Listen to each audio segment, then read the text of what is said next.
this intersects with the world building and side characters topic, and because of that, I'm just going to briefly touch upon this, dip in, dip out, since I already did to an extent in one of my previous videos, and in the future, when I get to those two topics, I will probably again return to this. The only time I have ever seen this sort of a detachment from our world standards to a larger degree, and I mean the standards of men fight, women don't, women weak, men evil, even if the story is happening in a completely different universe where, for example, magic exists, and thus sticking to these rules does not exactly make much sense, at least to me, is the gender role reversal trope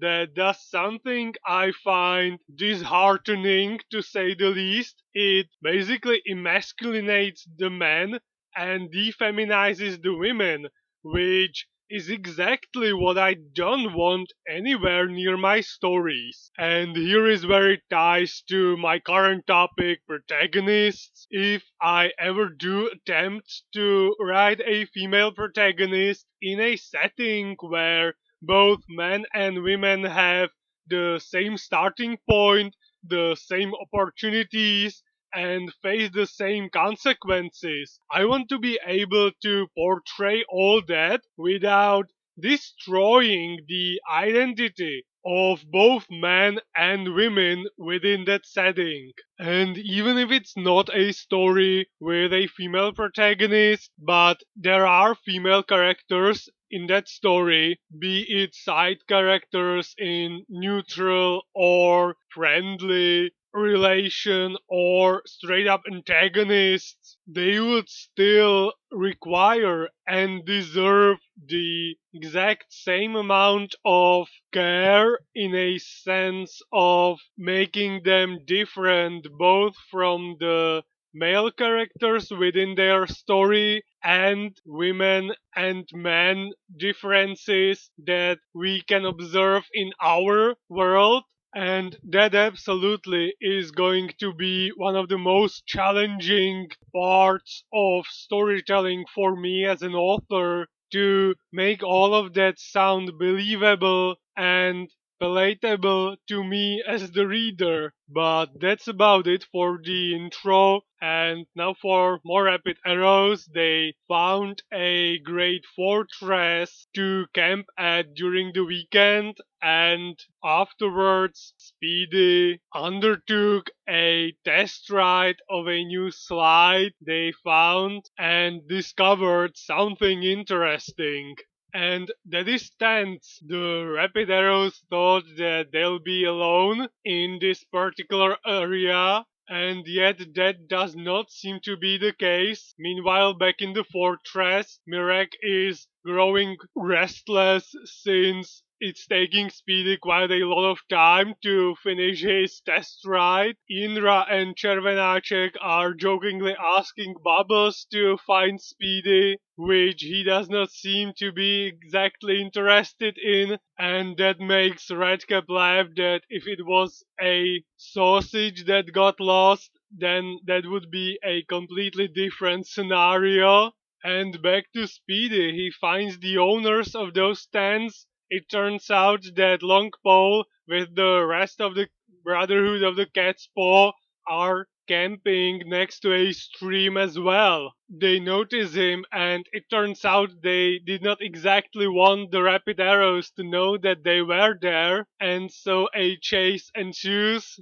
They try to catch Speedy and silence him, or at least prevent him from alerting the rest of the club members. Speedy shows a quick wit since he decides to run away from the direction of the fortress to avoid revealing the camping site of the Rapid Arrows, and instead runs alongside the stream with the Brotherhood on his heels, with Longpole screaming at him to give up, a request that Speedy denies. He reaches this makeshift bridge, basically just a plank of wood laid across the stream, crosses it, and then pulls the plank behind him, stopping the Brotherhood from continuing the pursuit. They demand him to return the bridge back, since the stream is way too wide to jump over, and Speedy seemingly agrees to give the plank back, just asks the Brotherhood to come real close to the bank since the plank is heavy and it might get destroyed unless the Brotherhood catches it properly. When they do that, the obvious happens and he smashes with the plank into the water, sending a wave towards the Brotherhood, calling them as they are an unwashed mass, and then promptly leaves to regroup with the rest of the Rapid Arrows Club and inform them that Longpole, Bohoj, Bristles, and two more boys are there, and that they'll have a big bonfire in the evening. The plan is to draw lots, and four members will go down the slide to spy on the bonfire of the Brotherhood, and one person will guard the fortress. Speedy proclaims that if it's him who's supposed to guard the fortress, he will jump right down from it, which Redcap comments on, saying, "Of course you'll jump right down. How would you want to do that? Up and sideways?" But in the end, Speedy avoids his premature departure because Yindra ends up being the sentry. Yarka jokingly telling him that he can spend his time teaching Bubbles tricks. Definitely something much easier than teaching Speedy Morse code. And then the rest of the boys ride down the slide on the sheet metal to figure out the Brotherhood's plans. And as it turns out, those plans are truly nefarious, since they want to abduct Bubbles because of some another superstition spread by Bristles. And to make things even more difficult, Speedy is saying to himself that for 10 years he hasn't sneezed once, which obviously we all know is not true. It was like 20 pages ago when a very similar situation happened. He sneezes like a cannon. Longpole thinks that someone shot a gun, and then the rest of the Brotherhood realizes that the Rapid Arrows were spying on them. Short chase ensues, during which the Brotherhood finds the fortress. The Rapid Arrows climb up the slide, and the Brotherhood stops the pursuit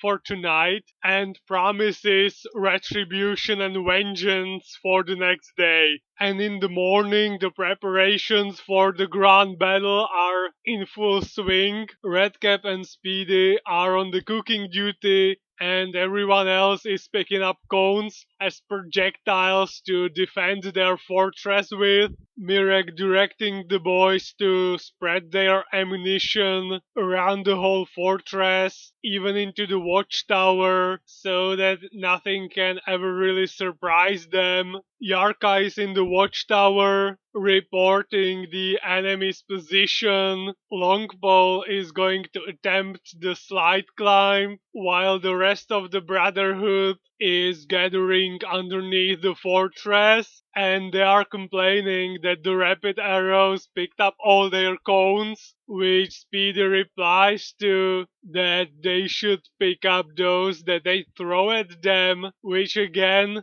Brotherhood counter complains. How are they supposed to pick them up when they always get smashed against their heads? The report comes in that Longpole is almost all the way up the slide, and Mirek decides to take Longpole hostage and prevent anyone else from following him using the slide as an access route by rolling down stones, which prevents Bristles, who tried to use the same tactic as Longpole. Meanwhile, the crawling rat Longpole gets a warm welcome in the fortress by Yarka and Mirek, who briskly take him hostage, and even Bubbles gives him a swift and sharp bite into his ass cheeks. And then Mirek and Yarka present Longpole to the rest of the Brotherhood, and he even declares it himself that he's become a hostage and that the conflict is over. Bristles declares himself in the face of this failure a new ruling chieftain of the Brotherhood of the Cat's Paw, which is met with ovation from the rest of the Brotherhood. And then Longpole is offered the options of descending from the fortress, either using the slide or a rope lift, and he picks the slide even if that cost him the spawn of the chieftain, which ultimately ends this war in victory of the rapid arrows. And well, that's for today's video. Next one, more protagonists as always, and new and bit more serious, heavier and stricter lesson to learn in the next adventure of the rapid arrows.